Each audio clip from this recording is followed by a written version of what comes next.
കന്യാസ്ത്രീകൾക്കൊപ്പം കൂട്ടായ്മ എന്ന പേരിലുള്ളൊരു സംഘടന അടുത്ത കാലത്ത് ഉണ്ടാക്കിയതാണ്. പ്രത്യേകിച്ചും നമ്മുടെ സിസ്റ്റർ റാനിറ്റിൻ്റെ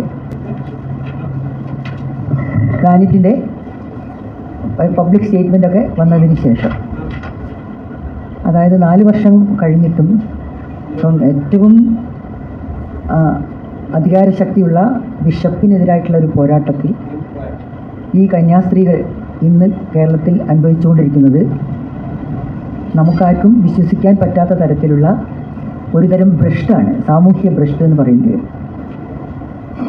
അത് അവരുടെ വാക്കുകളിലൂടെ നമ്മൾ കേട്ടപ്പം ശരിക്കും എല്ലാവരും ഞെട്ടിപ്പോയി. അല്ലെങ്കിൽ കുറേ സ്ത്രീകൾ ഇന്ന് കരഞ്ഞിട്ടുണ്ട് അതൊക്കെ കേട്ടിട്ട്. അപ്പോൾ അവർക്ക് പിന്തുണ നൽകാൻ, അവർക്ക് നിയമസഹായം, ഇപ്പോൾ നിയമത്തിൻ്റെ മുന്നിൽ നമുക്കറിയാം ഈ നാട്ടിലെ പല കേസുകളും അടുത്ത കാലത്തുണ്ടായിട്ടുള്ള നടിയെ ആക്രമിക്കപ്പെട്ട കേസിൽ ഉണ്ടായ വിധി എല്ലാവർക്കും അറിയാവുന്നതാണ്. വളരെയധികം ചർച്ച ചെയ്യപ്പെടുന്ന ഒരു സംഭവമാണത്. അവൾക്കൊപ്പം എന്നുള്ളൊരു മൂവ്മെൻറ്റ് തന്നെ കേരളത്തിൽ അതിനുശേഷം ഉണ്ടായിട്ടുണ്ട്. ആ വിധിയുടെ അനീതിയെ ഉയർത്തിപ്പിടിക്കുകയല്ല, അതിനെതിരായിട്ട് പ്രതിരോധിച്ചുകൊണ്ട്. അപ്പോൾ അതുപോലെ തന്നെ ഈ വിധിയിലും 4 വർഷം മുമ്പുണ്ടായ വിധിയിലും ജനുവരി 14 മറ്റോ ആണല്ലേ, 2022 ജനുവരി 14 ആണ് ആ വിധി ഉണ്ടായത്. ഈ 4 വർഷം ഇവരെങ്ങനെ ജീവിച്ചു എന്നുള്ളത് യഥാർത്ഥത്തിൽ പൊതുസമൂഹം അന്വേഷിച്ചില്ല എന്നുള്ളൊരു കുറ്റം പോലും ഉണ്ട് നമ്മുടെ മുന്നിൽ. നമ്മൾ എന്താ പറയുക, അത് ആ ഭാരം നമ്മൾ വഹിക്കേണ്ടതുണ്ടെന്നാണ് എൻ്റെ അഭിപ്രായം. ഏതായാലും ഇപ്പോഴെങ്കിലും നമുക്കങ്ങനെ ഒന്നിച്ചു ചേരാൻ സിസ്റ്റർ വഴിയുണ്ടാക്കി. സിസ്റ്റർക്ക് എന്താ പറയുക, സത്യം തുറന്നു പറയാൻ, തങ്ങളുടെ അവസ്ഥ തുറന്നു പറയാനുള്ള ഒരു സാഹചര്യം ഈ ഉണ്ടാക്കിയതിന് ഒരു കാരണം നടിയെ ആക്രമിക്കപ്പെട്ട കേസിലെ വിധിയാണെന്ന് സിസ്റ്റർ തന്നെ പറയുന്നുണ്ട്. അതിനുശേഷം ഉണ്ടായിട്ടുള്ള മൂമെൻറ്റ്സും സമൂഹത്തിലുണ്ടായ പ്രതികരണവും ഒക്കെ. അപ്പം തങ്ങളുടെ അവസ്ഥ പറഞ്ഞാൽ സമൂഹം പ്രതികരിക്കുമെന്ന് അവർ പ്രതീക്ഷിച്ചിരിക്കാം. തീർച്ചയായും അതിനൊപ്പം ഉണർന്ന് പ്രവർത്തിക്കാൻ ഈ കൂട്ടായ്മ, കന്യാസ്ത്രീകൾക്കൊപ്പം കൂട്ടായ്മ എന്ന ഈ ഇന്നത്തെ ഈ സംഘടന എന്ന് പറയാൻ പറ്റില്ല എങ്കിൽ പോലും ഒരുതരം പൊതുവേദി തീരുമാനിച്ചിരിക്കുന്നു. അത് നിയമകാര്യങ്ങളിൽ മാത്രമല്ല, ഇപ്പോൾ ഞങ്ങൾ ഇന്നിവിടെ വരാൻ കാരണം മുഖ്യമന്ത്രിയുമായി കണ്ട് അവർക്കൊരു സ്പെഷ്യൽ പബ്ലിക് പ്രോസിക്യൂട്ടറെ നിയമിക്കാനുള്ള നടപടികൾ എത്രയും വേഗം ചെയ്തു തീർക്കണമെന്നും അതുടനെ തീരുമാനമാക്കണമെന്നും അഭ്യർത്ഥിക്കാനാണ്. പക്ഷേ ഞങ്ങളിവിടെ ഇന്നലെ നമ്മുടെ നാട്ടിൽ നിന്നൊക്കെ പുറപ്പെട്ട് ഇന്ന് രാവിലെ ഇവിടെ എത്തിയപ്പോഴേക്കും മുഖ്യമന്ത്രി ആ ഓർഡർ ഒപ്പിട്ടു എന്നുള്ളത് അറിഞ്ഞു. അതും കന്യാസ്ത്രീ ആവശ്യപ്പെട്ട വക്കീലിനെ തന്നെയാണ് നിയമിച്ചിരിക്കുന്നത് എന്ന് പറഞ്ഞു. അപ്പോൾ അതിലേതായാലും ഞങ്ങൾക്ക് വളരെ സന്തോഷമുണ്ട്. അതുമാത്രമല്ല, ഈ കൂട്ടായ്മ ഉണ്ടാക്കിയതിൻ്റെ ലക്ഷ്യം ഇത് മാത്രമല്ല എന്നും തുടർന്നും ഈ കേസിൽ ജാഗ്രതയോടുകൂടി ഇടപെടാനും കന്യാസ്ത്രീകൾക്ക് നീതി വാങ്ങിക്കൊടുക്കാൻ എല്ലാ ശ്രമങ്ങളും നടത്താനും ഞങ്ങൾ തീരുമാനിച്ചിട്ടുണ്ട് എന്ന് നിങ്ങളെയൊക്കെ അറിയിക്കാനുമാണ് ഞങ്ങളിവിടെ വന്നത്. ഈ മെമ്മോറാണ്ടത്തിൽ നമ്മളിവിടെ ഒരു പൊതു മെമ്മോറാണ്ടം തയ്യാറാക്കിയിട്ടുണ്ടായിരുന്നു മുഖ്യമന്ത്രിക്ക് കൊടുക്കാൻ. അതിൽ വളരെയധികം ആളുകൾ ഒപ്പിട്ടിട്ടുണ്ട്. അത് നിങ്ങൾ നോക്കിയാൽ തന്നെ അറിയാം. കേരളത്തിലെ പ്രമുഖരായിട്ടുള്ള ഒരുപാട് വ്യക്തികൾ അതിൽ ഒപ്പിട്ടിട്ടുണ്ട്. പ്രമുഖർ മാത്രമല്ല, സാധാരണ സ്ത്രീകൾ ഒരുപാട് പേരുണ്ട്. അപ്പോൾ ഇത് ശരിക്കും ജനങ്ങളുടെ മനസ്സ് കാണിക്കുന്ന ഒരു മെമ്മോറാണ്ടമാണ് ഇത്.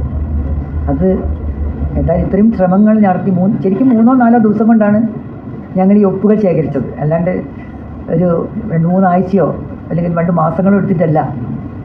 ആ 3 ദിവസം കൊണ്ട് ഇത്രയും ഒപ്പ് ശേഖരിക്കാൻ പറ്റിയെങ്കിൽ എത്രമാത്രം ജനങ്ങളുടെ മനസ്സ് ഇവരോടൊപ്പം ഉണ്ട് എന്നുള്ളത് വ്യക്തമാണ്. അപ്പോൾ ജനങ്ങൾ ഇങ്ങനെയൊരു ആഗ്രഹം പ്രകടിപ്പിക്കുന്നുണ്ടെങ്കിൽ അതോടൊപ്പം നിൽക്കുക എന്നുള്ളത് ഞങ്ങളുടെ ഉത്തരവാദിത്തമായിട്ട് ഞങ്ങൾ എടുക്കുന്നു. ഇതൊരു വലിയ ക്യാമ്പയിൻ, 3-4 ദിവസത്തിനിടയിൽ നടന്ന ഒരു വലിയ ക്യാമ്പയിൻ എന്ന് പറയുന്നത് ഭരണപക്ഷത്തും ഒക്കെയുള്ള രാഷ്ട്രീയ നേതാക്കന്മാർ, അതുപോലെ സാംസ്കാരിക പ്രവർത്തകർ, സിനിമാ രംഗത്തുള്ള കേരളത്തിലെ പ്രമുഖരായിട്ടുള്ള ആളുകൾ, അതുപോലെ അഖിലേന്ത്യാ തലത്തിൽ വലിയ തോതിലുള്ള നിങ്ങൾക്ക് വിതരണം ചെയ്തിട്ടുള്ള അതിൽ പങ്കാളികളായിട്ടുള്ള ആളുകളുടെ പേരുകൾ വിതരണം ചെയ്തിട്ടുണ്ട്. വലിയ ഒരു പ്രതികരണമാണ് ഈ കന്യാസ്ത്രീയുടെ വിഷയത്തിൽ. 4 വർഷമായി അപ്പീൽ ഹൈക്കോടതിയിൽ വന്നിട്ടുണ്ട്. അപ്പോൾ വലിയൊരു ഡിലേ ഈ കാര്യത്തിൽ ഉണ്ടായി വന്നപ്പോഴാണ് അവർ തന്നെ പൊതുസമൂഹത്തോട് അവരുടെ മുഖവും പേരും ഒക്കെ വെളിപ്പെടുത്തിക്കൊണ്ട് ഈ ഒരു നീതിക്ക് വേണ്ടിയുള്ള ഈ പോരാട്ടത്തിൽ പൊതുസമൂഹത്തിന്റെ പിന്തുണ അവർ നേരിട്ട് അഭ്യർത്ഥിച്ചതിന്റെ അടിസ്ഥാനത്തിൽ ഒരു വലിയ ബഹുജനങ്ങളുടെയും ബുദ്ധിജീവികളുടെയും അഖിലേന്ത്യാ തലത്തിൽ തന്നെയുള്ള വലിയൊരു പങ്കാളിത്തം ഈ ഒപ്പുശേഖരണത്തിന് കിട്ടി. തീർച്ചയായിട്ടും പല ആളുകളും കഴിഞ്ഞ ദിവസങ്ങളിൽ മുഖ്യമന്ത്രിയുമായിട്ട് ബന്ധപ്പെടുന്നുണ്ടായിരുന്നു.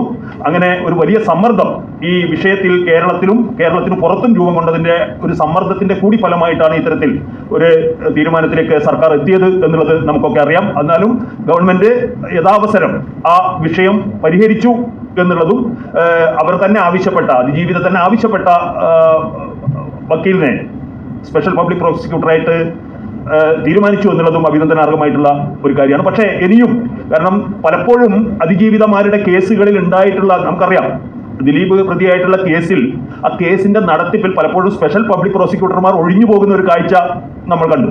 അത് ജഡ്ജിയുടെ ഭാഗത്തു നിന്നുണ്ടായിട്ടുള്ള വളരെ നിഷേധാത്മകമായിട്ടുള്ള സമീപനത്തോടൊപ്പം തന്നെ ഈ സംവിധാനങ്ങൾ ഒരുക്കുന്നതിൽ സ്പെഷ്യൽ പബ്ലിക് പ്രോസിക്യൂട്ടർമാർക്ക് ആവശ്യമായ സംവിധാനങ്ങൾ ഓഫീസ് അതുപോലെ മറ്റ് സംവിധാനങ്ങൾ അതൊക്കെ യഥോചിതം ഒരുക്കി കൊടുക്കുന്നതിൽ സർക്കാർ കൂടുതൽ ശ്രദ്ധ ഈ കേസിൽ പതിപ്പിക്കും എന്നാണ് ഞങ്ങൾ പ്രതീക്ഷിക്കുന്നത്. പരാതി ഇല്ലാത്ത വിധത്തിൽ ഈ കേസ് മുന്നോട്ട് കൊണ്ടുപോകുന്നതിന് സ്പെഷ്യൽ പ്രോസിക്യൂട്ടർക്ക് സകല പിന്തുണയും കൊടുക്കാൻ സമയത്ത് തന്നെ കൊടുക്കാൻ സർക്കാർ സന്നദ്ധമാവണമെന്നുള്ള ഒരു ആവശ്യം കൂടി ഞങ്ങൾ മുന്നോട്ട് വെക്കുകയാണ്.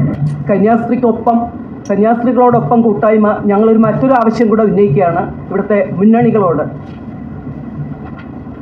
ആരോപണ വിധേയരും കേസിൽ പ്രതികളാക്കപ്പെട്ടവരെയും സ്ഥാനാർത്ഥികളാക്കരുതെന്നുള്ളത് അത് ഞങ്ങളുടെ സ്ത്രീ സംഘടനകളുടെ ഒരു വലിയ ആവശ്യമാണ്.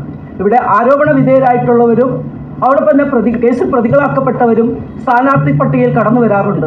അത് മുന്നണികൾ പ്രത്യേകം ശ്രദ്ധിച്ചുകൊണ്ട് അവരെ മാറ്റി നിർത്തുകയും അതോടൊപ്പം തന്നെ ഇത്തരം അതിക്രമങ്ങൾ ഉണ്ടായി ആ കേസുകൾ കൈകാര്യം ചെയ്യുമ്പോൾ വളരെ ഗൗരവമായി ഇത്തരം കേസുകൾ കൈകാര്യം ചെയ്യുകയും അതിജീവിതമാർക്ക് നീതി ലഭിക്കുകയും ചെയ്യാൻ വേണ്ട നടപടികൾ സ്വീകരിക്കണം മുന്നണികളെന്ന് ഞങ്ങൾക്കൊരു അഭ്യർത്ഥനയുണ്ട്.